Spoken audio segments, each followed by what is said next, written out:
چھوڑ دو وہ راگ جس کو آسماں گاتا نہیں، چھوڑ دو وہ راگ جس کو آسماں گاتا نہیں۔ نحمدہ ونصلی علی رسولہ الکریم، اما بعد، فاعوذ باللہ من الشیطان الرجیم، بسم اللہ الرحمن الرحیم۔ السلام علیکم ورحمۃ اللہ۔ امید کرتی ہوں سب خیریت سے ہوں گے۔ اللہ تعالیٰ سب کو اپنی حفظ و امان میں رکھے اور سب کو صحت تندرستی والی لمبی زندگی عطا فرمائے اور سب کو خادم دین بنائے، آمین ثم آمین۔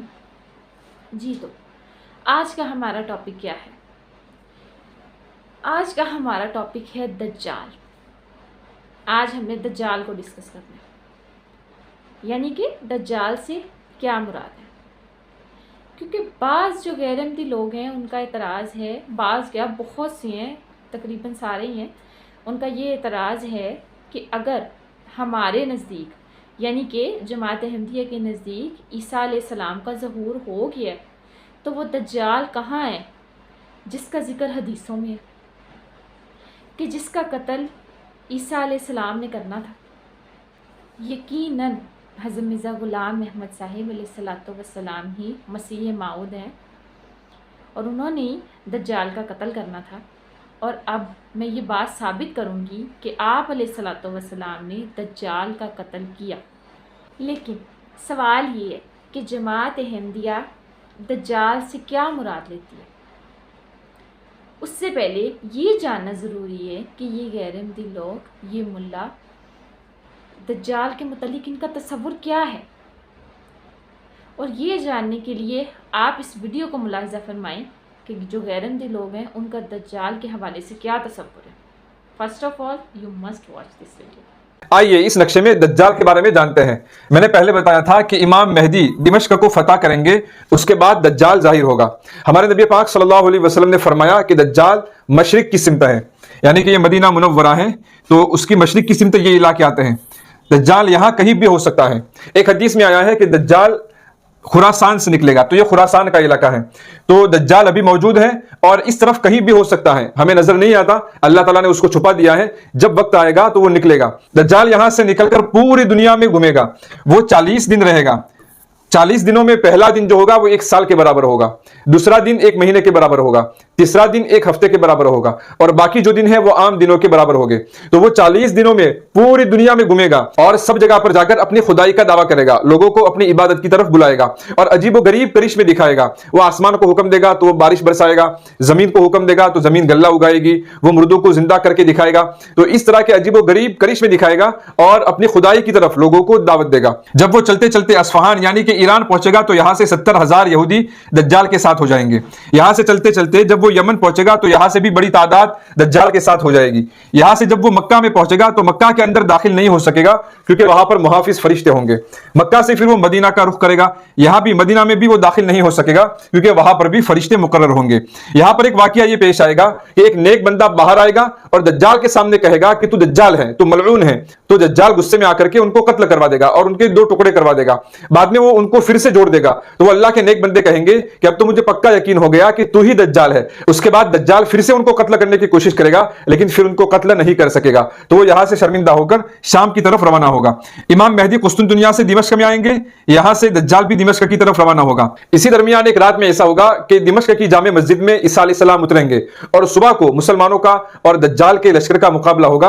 امام مہدی اور مسلمان دجال کی فوج کا مقابلہ کریں گے اور حضرت عیسیٰ علیہ السلام دجال کا پیچھا کریں گے۔ دجال آپ کو دیکھتے ہی بھاگنا شروع کرے گا، عیسیٰ علیہ السلام اس کا پیچھا کرتے کرتے مقام لد جو کہ بیت المقدس کے پاس کوئی مقام ہے وہاں جا کر اس کو قتل کریں گے۔ اس فتح اور کامیابی کے بعد ہر طرف امن و امان چھا جائے گا اور اسلامی حکومت نافذ ہو جائے گی۔ اس کے بعد امام مہدی کا انتقال ہو جائے گا اور حضرت عیسیٰ علیہ السلام کی موجودگی میں یاجوج ماجوج نکلیں گے۔ اگر آپ ان کے بارے میں جاننا چاہتے ہیں تو کمنٹ میں ضرور لکھیں۔ اس ویڈیو میں آپ ذرا ملاحظہ فرمائیں کہ مولوی صاحب دجال کی پوری سٹوری، یا یہ کہنا بہتر ہوگا کہ دجال کا پورا پلان اس طرح بتا رہے ہیں کہ جیسے کوئی جرنیل جنگ سے پہلے اپنی فوج کو لڑنے کے لیے تیار کرتا ہے۔ حدیثوں میں دجال کا حلیہ اور اس کے کام کہ جو وہ اس دنیا میں کرے گا، اگر ہم ظاہری طور پر نہیں یا ہم حدیثوں کو لفظاً بلفظاً سمجھ لیں جو دجال کے متعلق ہیں تو یہ محض ایک تماشا بن جائے گا۔ اگر ہم حدیثوں کو ظاہری طور پر لیں تو میرے کچھ سوالات ہیں۔ فرسٹ آف آل، دجال کو کون پیدا کرے گا؟ نمبر 2، حدیث میں آتا ہے کہ وہ مارے گا اور زندہ بھی کرے گا، تو کیا وہ ظاہری طور پر مارے گا اور زندہ کرے گا؟ نمبر 3، اس کے کہنے پر بارش ہوگی، وہ بادلوں کو حکم دے گا اور بادل برسنے لگ جائیں گے۔ اب یہاں ذرا سوچنے والی بات ہے کہ اللہ تعالیٰ کی مرضی کے بغیر تو ایک پتا بھی نہیں ہل سکتا، تو پھر دجال کے کہنے پہ بارش کیسے ہوگی؟ ابھی تو مولوی صاحب نے دجال کی سواری کا ذکر نہیں کیا، یعنی اس کے گدھے کا کہ جس پہ بیٹھ کے وہ سفر کرے گا، ورنہ میرے سوال اور بھی بہت ہوتے ہیں۔ اب قرآن کریم میں اللہ تعالیٰ کیا فرماتے ہیں کہ قیامت کے دن تمہیں جس جہنم کا نظارہ کرایا جائے گا وہ تمہاری اپنی ہی بنائی ہوئی جہنم ہوگی، اور میں ظالم نہیں ہوں۔ کیا فرمایا؟ میں ظالم نہیں ہوں، میں تو نبیوں کو رحمت بنا کر بھیجتا ہوں تاکہ تم پر رحم کرو۔ ایک طرف تو اللہ تعالیٰ کی یہ تعلیم ہے، اور دوسری طرف کیا یہ ہو سکتا ہے کہ وہ دنیا میں ایک ایسا جلاد بھیج دے کہ جو اس کے پیاروں کو کاٹتا پھرے؟ کیا ایسا ہو سکتا ہے؟ سراسر عقل کے خلاف بات ہے۔ اس سے یہ ثابت ہوا کہ جو واقعات دجال کے متعلق حدیثوں میں ہیں یہ ظاہری طور پر پورے ہونے والے نہیں، بلکہ اس کی تعویل کی جائے گی۔ اب ذرا غور کرنے کی بات ہے کہ اگر اللہ تعالیٰ نے دجال کو پیدا کیا اور قتل و غارت کے لیے پیدا کیا ہے، خون خرابے کے لیے پیدا کیا ہے، اور مولویوں کے نزدیک وہ ظاہری طور پر ہی قتل و غارت کرے گا، تو پھر تو وہ انعام کا حقدار ہونا چاہیے نا، کیونکہ وہ تو اسی حکم کی تائید کر رہا ہے کہ جو اللہ تعالیٰ نے اسے دیا۔ جبکہ وہ اللہ تعالیٰ کے حکم کی تائید کر رہا ہے کہ جس کے لیے اسے بنایا گیا ہے، تو پھر حضرت عیسیٰ علیہ السلام کیوں اسے قتل کریں گے؟ یہ تو پھر دجال کے ساتھ سراسر ناانصافی ہے نا۔ ہاں، اگر وہ اپنے مقصد سے ہٹ کے کچھ کرے، یعنی کہ اگر دجال اپنے مقصد سے ہٹ کے کہ جو اس کا مقصد نہیں ہے، یعنی وہ نماز پڑھے، روزے رکھے، زکوٰۃ دے، حج کرے، پھر وہ سزا کا حقدار ہونا چاہیے۔ اگر وہ اللہ تعالیٰ کے حکم کی تائید کرے تو پھر تو وہ انعام کا حقدار ہونا چاہیے۔ اب میں یہ بات آپ کو ایک چھوٹی سی مثال سے سمجھانے کی کوشش کرتی ہوں۔ اللہ تعالیٰ نے انسانوں کو کیوں پیدا کیا؟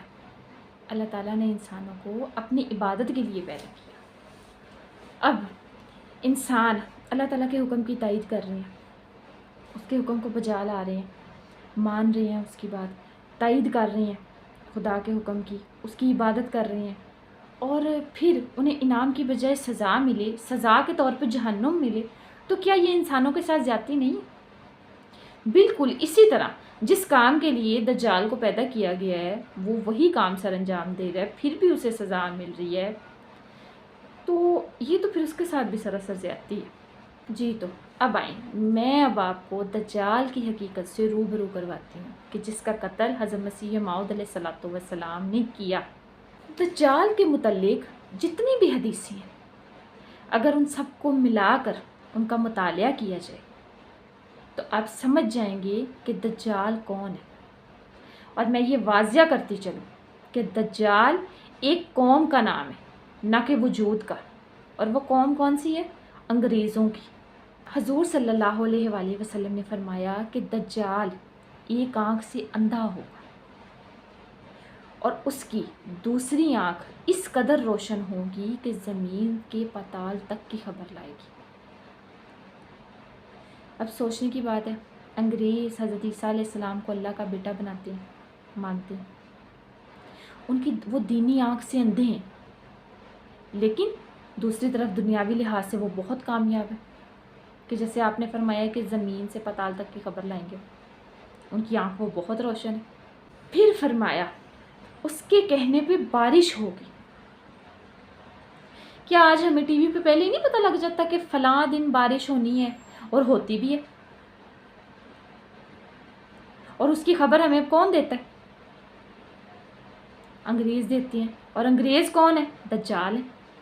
پھر فرمایا وہ مارے گا اور زندہ بھی کرے گا۔ ظاہری طور پر مارنا اور زندہ کرنا صرف اللہ تعالیٰ کی صفت ہے۔ تو انگریز کا یعنی دجال کا مارنا اور زندہ کرنا، اس سے یہ مراد لی جاتی ہے کہ وہ سرجری اور آپریشنز ہے کہ سائنس نے بہت کامیابی حاصل کی ہے۔ جیسا کہ ہم کسی بھی خاص بیماری کے بہتر علاج کے لیے ان سے رجوع کرتے ہیں، انگریزوں سے رجوع کرتے ہیں۔ اب آپ دیکھیں نا، پاکستان میں خدا نخواستہ اگر کسی کو کوئی بڑی بیماری ہوتی ہے تو وہ کنسلٹ کرتا ہے ڈاکٹر سے، تو پھر اس کو سننے میں بھی اکثر آتا ہے کہ فلاں ملک میں اس بیماری کا علاج ہے، فلاں ملک میں وہ ڈاکٹر ہے وہ بہت زیادہ نالج رکھتا ہے اس بیماری کے بارے میں۔ تو اس سے یہی مراد ہے۔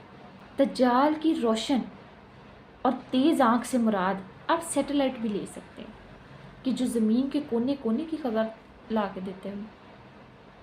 اب ہم دجال کے گدھے کا ذکر کرتے ہیں، یعنی اس کی سواری کا ذکر کرتے ہیں کہ جس پہ بیٹھ کے وہ سفر کرے گا، کہ جو مولوی صاحب نے نہیں بتایا۔ حضور صلی اللہ علیہ وآلہ وسلم نے دجال کے گدھے کی جو وضاحت ہے وہ اس کے وجود سے بھی زیادہ فرمائی، تفصیل سے اس کے گدھے کے بارے میں حضور صلی اللہ علیہ وآلہ وسلم نے بیان کیا۔ فرمایا، آپ صلی اللہ علیہ وآلہ وسلم نے فرمایا کہ اس کا گدھا یعنی دجال کا اتنا بڑا ہوگا کہ اس کے دونوں کانوں کے درمیان 70 گز کا فاصلہ ہوگا۔ اس کی چھلانگ اتنی بڑی ہوگی کہ اس کا ایک پاؤں مشرق میں اور ایک پاؤں مغرب میں ہوگا۔ اب اس سے کیا مراد ہے؟ اس سے مراد یہ جہاز ہے کہ جس پہ بیٹھ کے ہم لوگ سفر کرتے ہیں۔ پھر آپ صلی اللہ علیہ وآلہ وسلم نے فرمایا کہ وہ گدھا سمندر میں چلے گا لیکن گھٹنوں سے نیچے نہیں ڈوبے گا، یعنی کہ بحری جہاز۔ یہ تو اتنی واضح واضح نشانیاں ہیں کہ میں کہتی ہوں ایک سمجھدار انسان اگر اس پہ غور کر لیتا ہے نا، کہ اللہ جسے توفیق دے، تو یہ تو بہت واضح واضح باتیں ہیں جو آپ صلی اللہ علیہ وآلہ وسلم نے بیان کی ہیں۔ پھر آپ صلی اللہ علیہ وآلہ وسلم نے فرمایا کہ دجال اپنے گدھے پر خوراک کے پہاڑ لاد کر ان قوموں تک بھیجے گا کہ جو اس کی سرداری کو قبول کریں گی، جو کہ امریکہ آج کر رہا ہے اور پہلے بھی کرتا رہا ہے۔ پھر فرمایا آپ صلی اللہ علیہ وآلہ وسلم نے کہ دجال کے گدھے کی جو رفتار ہے وہ اتنی تیز ہوگی کہ مہینوں کا سفر دنوں میں طے کرے گا اور دنوں کا سفر گھنٹوں میں طے کرے گا، اور چند دن میں پوری دنیا کا چکر لگا لے گا۔ دجال کا گدھا اور کوئی نہیں بلکہ انگریزوں کی ایجاد کی گئی سواری ہے، انگریزوں کی یہ ایجاد ہے، یہ جہاز ہیں، بحری جہاز ہیں کہ جس پہ آج ہم سفر کرتے ہیں، مہینوں کا سفر دنوں میں، دنوں کا سفر گھنٹوں میں ہم طے کر لیتے ہیں۔ پھر آپ صلی اللہ علیہ وآلہ وسلم نے فرمایا کہ وہ خشکی پر بھی چلے گا، وہ پانی پر بھی چلے گا، اور اس کے ارد گرد دھوئیں کے پہاڑ ہوں گے، یعنی کہ بادل۔ اب بات رہی اس کے قتل کی، یعنی کہ دجال کے قتل کی، تو قتل سے مراد ظاہری قتل نہیں ہے، دجالی صفات کا قتل ہے کہ جو آپ علیہ الصلوۃ والسلام نے کیا اور جماعت احمدیہ آج تک کر رہی ہے۔ ایک انگریز جب کلمہ پڑھتا ہے تو پھر وہ دجال نہیں رہتا، اور ہر سال، ہر دن، ہر لمحہ لاکھوں دجالوں کا قتل ہو رہا ہے۔ میرا یہ ایمان ہے کہ اللہ تعالیٰ کے سوا نہ کوئی کسی کو مار سکتا ہے اور نہ کوئی کسی کو زندہ کر سکتا ہے، یہ بس اللہ تعالیٰ کی صفات ہے۔ اور یہ مولوی حضرات کا جو دجال کے متعلق تصور ہے یہ سراسر غلط ہے، یہ ہر چیز کو ظاہری لیتے ہیں۔ میرے خیال سے میں نے بہت واضح کر کے کلیئر کر کے بتانے کی کوشش کی ہے، آئی ہوپ آپ کو سمجھ آئے گی۔ ابھی بھی آپ کا کوئی اور سوال ہو، so let me know in the comment۔ انشاءاللہ پھر آپ سے بات ہوگی، پھر کسی اور موضوع پہ بات ہوگی. تب تک کے لیے اللہ حافظ. السلام علیکم ورحمۃ اللہ.